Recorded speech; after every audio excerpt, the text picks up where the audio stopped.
Selamat siang semuanya. Perkenalkan kami dari kelompok 2 untuk mata kuliah umum perkembangan peserta didik. Pada kesempatan kali ini kami akan menyampaikan materi tentang perkembangan kognitif peserta didik. Untuk materi yang pertama itu akan disampaikan oleh teman saya yang bernama Sri Warinda Tantri.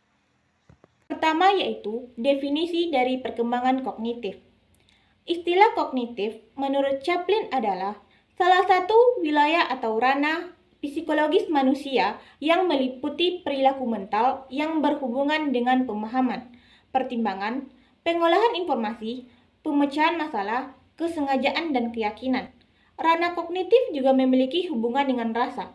Menurut Santrop, kognitif mengacu pada aktivitas mental tentang bagaimana informasi bisa masuk ke dalam pikiran, disimpan, dan diubah, serta dipanggil kembali dan digunakan dalam aktivitas kompleks seperti berpikir. Menurut Howard Gardner yang dikutip oleh Mansur, menjelaskan bahwa perkembangan kognitif adalah proses di mana individu dapat meningkatkan kemampuan dalam menggunakan pengetahuannya.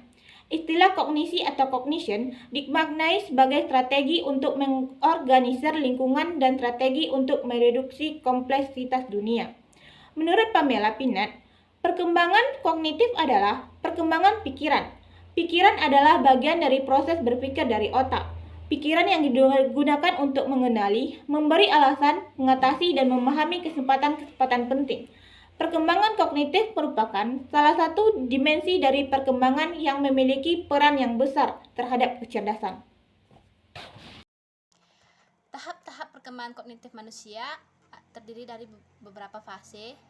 Untuk yang pertama itu ada tahap sensori.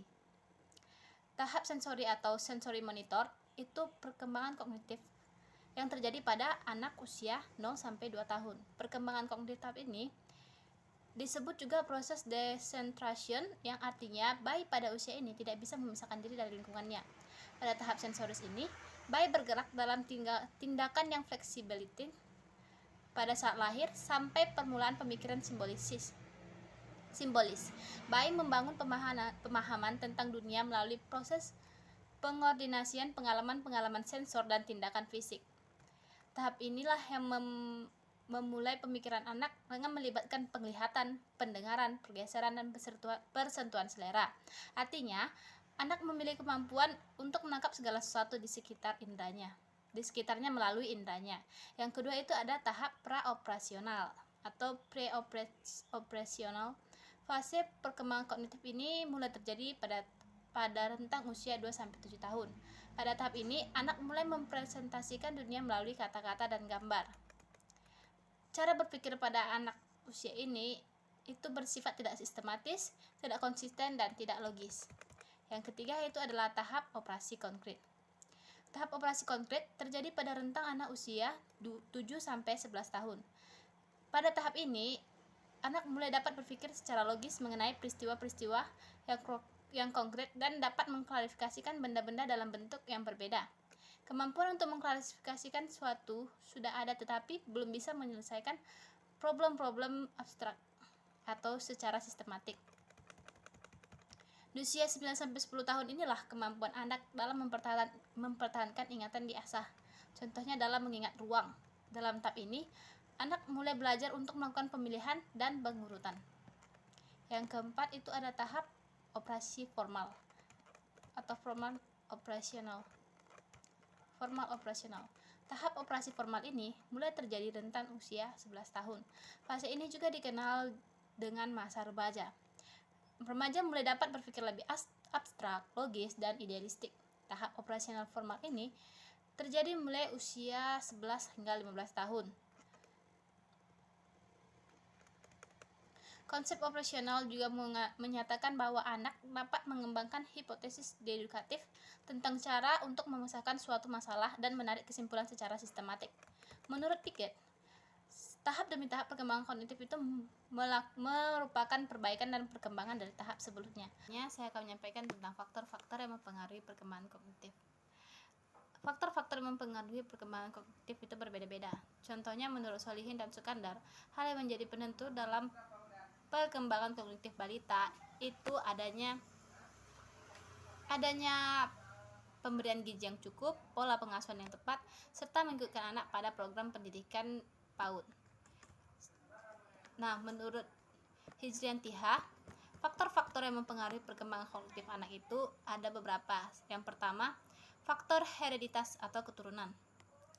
Teori hereditas atau nativisme yang dipelopori oleh seorang ahli filsafat Schopenhauer berpendapat bahwa manusia sejak lahir itu sudah membawa potensi-potensi tertentu yang tidak dapat dipengaruhi oleh lingkungan. Yang kedua itu karena adanya faktor lingkungan. Teori lingkungan atau empiris dipelopori oleh John Locke. Locke berpendapat bahwa manusia dilahirkan dalam keadaan suci seperti kertas putih yang belum ada coretan dan noda sedikit pun. Berdasarkan pendapat ini, Locke berpendapat bahwa taraf inteligasi sangatlah ditentukan oleh pengalaman dan pengetahuan yang diperoleh dari lingkungan hidupnya. Yang ketiga itu adalah faktor kematangan. Tiap-tiap organ manusia akan mengalami pertumbuhan dan perkembangan, serta akan memasuki fase di mana dikatakan matang jika telah mencapai kesanggupan dalam menjalankan fungsi masing-masing.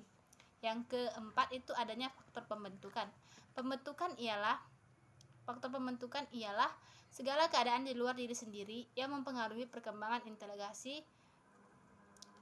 Pembentukan dapat dibedakan menjadi pembentukan sengaja, misalnya pembentukan yang disebabkan oleh sekolah formal atau pendidikan formal, dan yang pembentukan yang tidak sengaja itu dipengaruhi oleh alam dan kondisi yang di sekitar kita. Yang kelima itu adalah faktor minat dan bakat. Bakat diartikan sebagai kemampuan bawaan sebagai potensi yang masih perlu dikembangkan. Sedangkan minat itu mengarahkan perbuatan kepada suatu tujuan dan merupakan dorongan untuk berbuat lebih giat dan lebih baik lagi. Kedua hal tersebut sangat mempengaruhi tingkat kecerdasan dan potensi seseorang. Yang berikutnya itu adalah faktor kebebasan.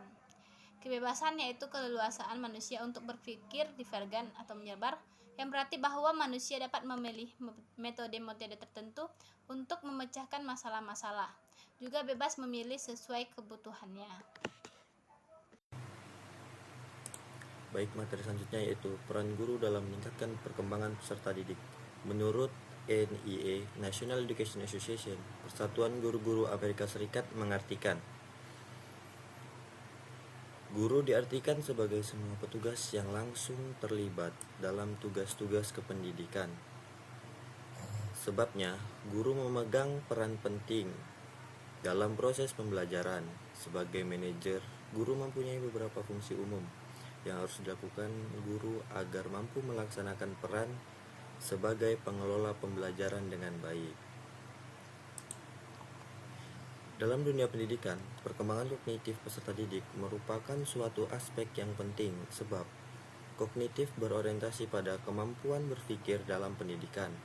Oleh sebab itu, dalam dunia pendidikan, guru mempunyai peran penting dalam perkembangan kognitif peserta didik.